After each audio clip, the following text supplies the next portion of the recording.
Hello everyone. There is something in us that keeps searching, keeps seeking, keeps trying to arrive somewhere we never quite reach. Today, we will find out what that is and what lies beyond it. So this session draws from Chapter 2 of The Power of Now. In the first session, we explored what the mind is and how the presence feels.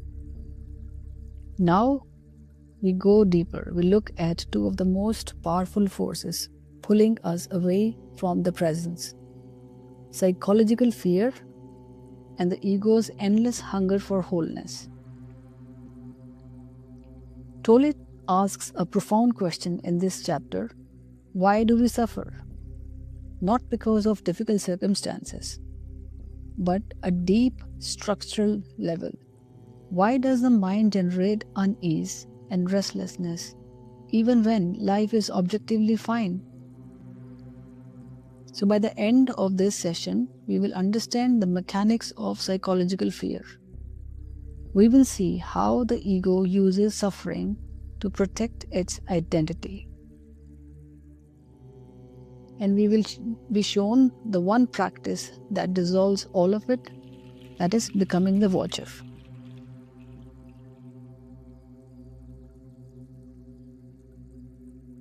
So before we begin, right now in this moment, is there any background tension or low-level unease present?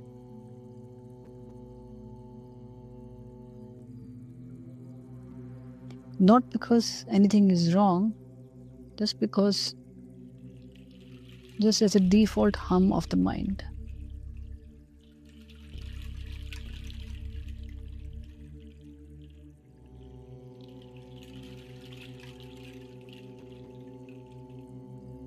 That background hum is what we are here to understand. Not to judge it or fight it, simply to see it clearly, perhaps for the first time. This session maps the architecture of fear and ego. So we can finally step outside it and access the power always available in the present moment.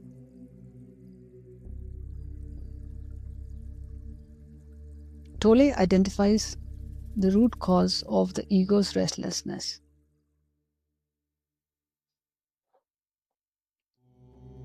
A deep internal sense of lack that derives compulsive seeking, but can never be permanently fulfilled. We get the thing we wanted, we feel better for a moment, and then the waiting returns. We have all lived this cycle. Most of us have never stopped to ask why.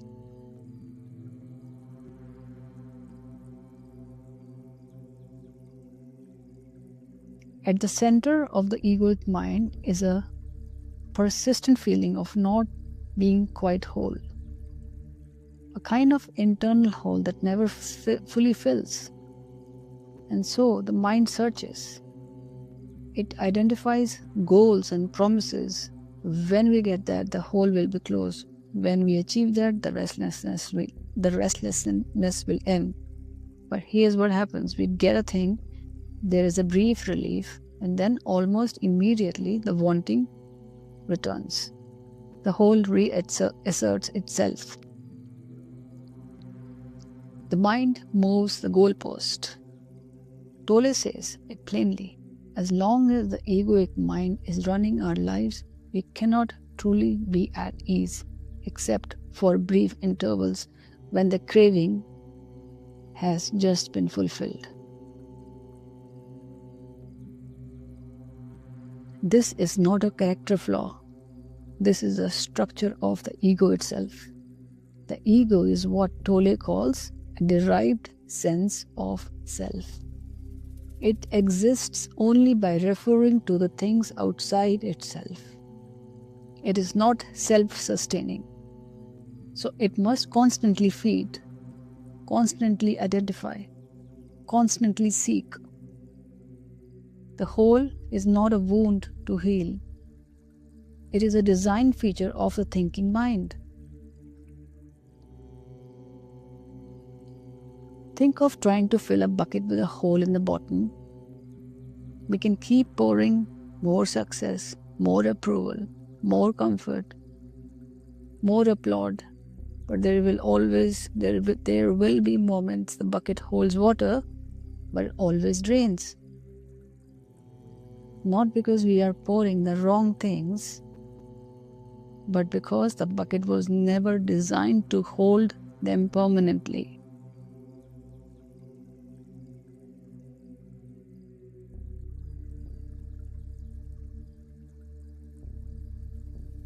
The hole cannot be filled from outside. Not because we are choosing the wrong things, but because the hole itself is a creation of the egoic mind. And the presence is what dissolves it.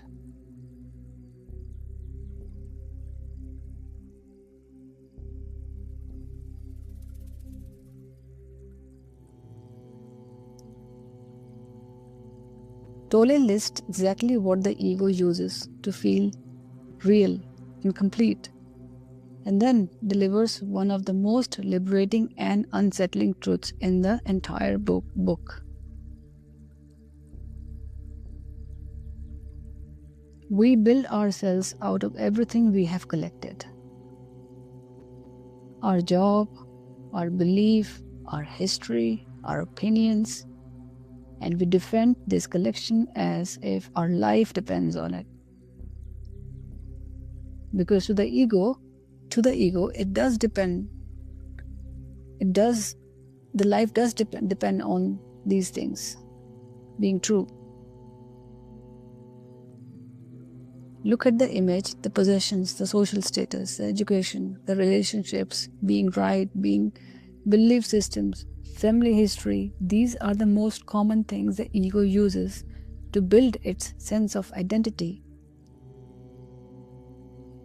These are the things we point to when we answer the question, who are you? There is nothing wrong with any of them. They are part of our human experience. The problem arises when we mistake them for what we actually are. When any threat to these things feel like a threat to our own existence. When our sense of self is tied to our job, losing it feels like losing ourselves. When it is tied to being right, being challenged feels like defeat.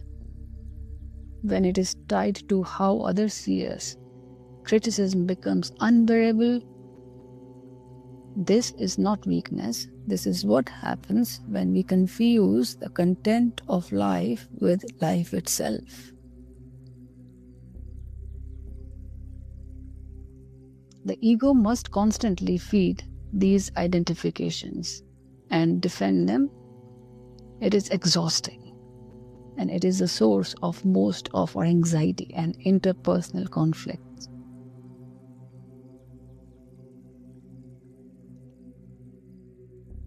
And then Tolle says these 4 words quietly and without drama. None of these is you.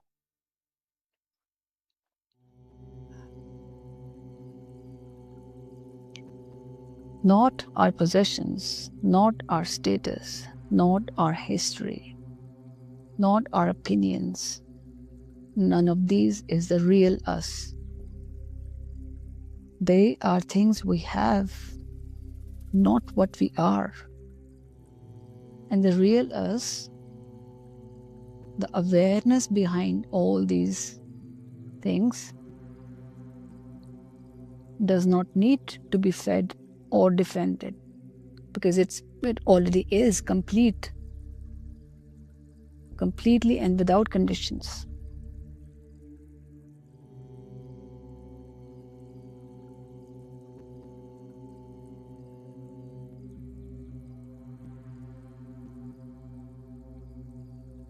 Which identification do we hold most tightly? What would it feel like to know that whatever happens to that thing, we would still be completely whole?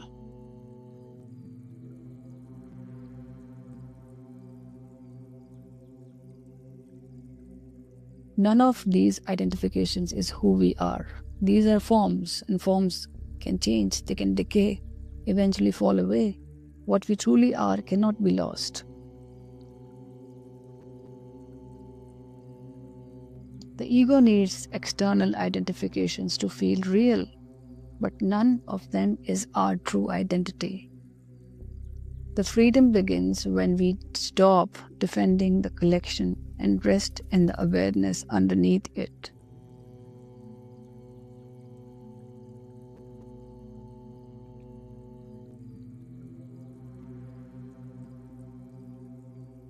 Tolle uses the contemplation of death not to frighten us, but as the most powerful mirror of seeing what we have been clinging to and what actually remains when all of it falls away.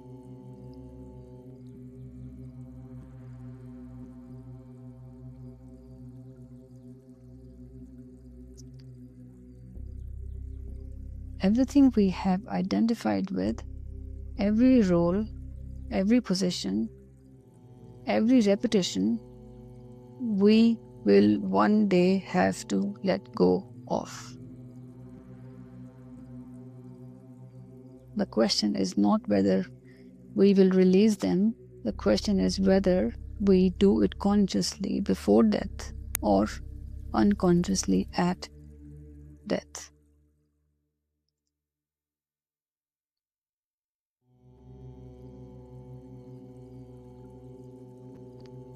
Death removes one by one every external form we have identified with. Our possessions, our roles, our status, all gone.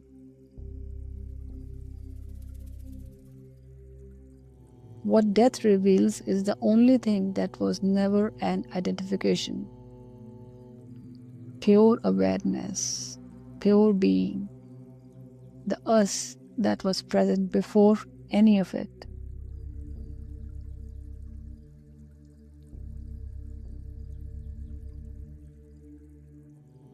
Tolle says, the secret of life is to die before we die. Not literally, but voluntarily give up our identification with external forms while we are still alive and discover, while we still have time to live it, that we are not diminished, that what remains is whole.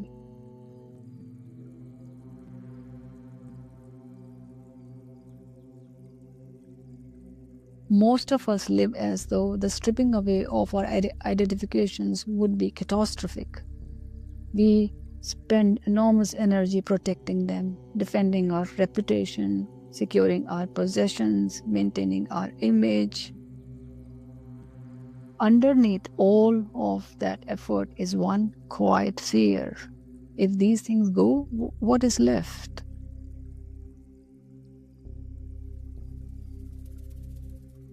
Tolle's answer is radically everything that matters. The one thing that cannot be stripped away, consciousness itself. That the awareness that has been watching all of it all along. The soul.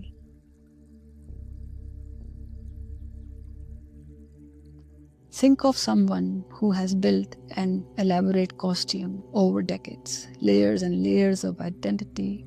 Death or a major life crisis is the moment the costume is removed. Most people experience that as devastation. But beneath the costume, something is standing, something that was always standing, something that has never needed the costume to be whole.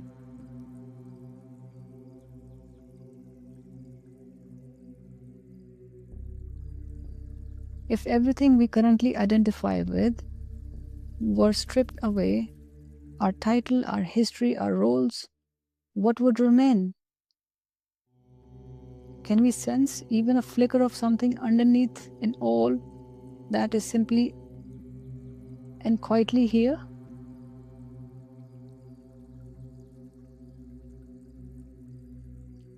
The invitation is not to become indifferent to life, but it is to hold everything lightly enough that we are no longer terrorized by possibility of losing it.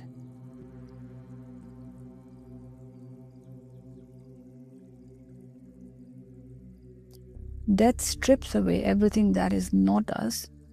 The practice of dying before we die is learning now to find our wholeness in what cannot be stripped, the consciousness itself, the soul.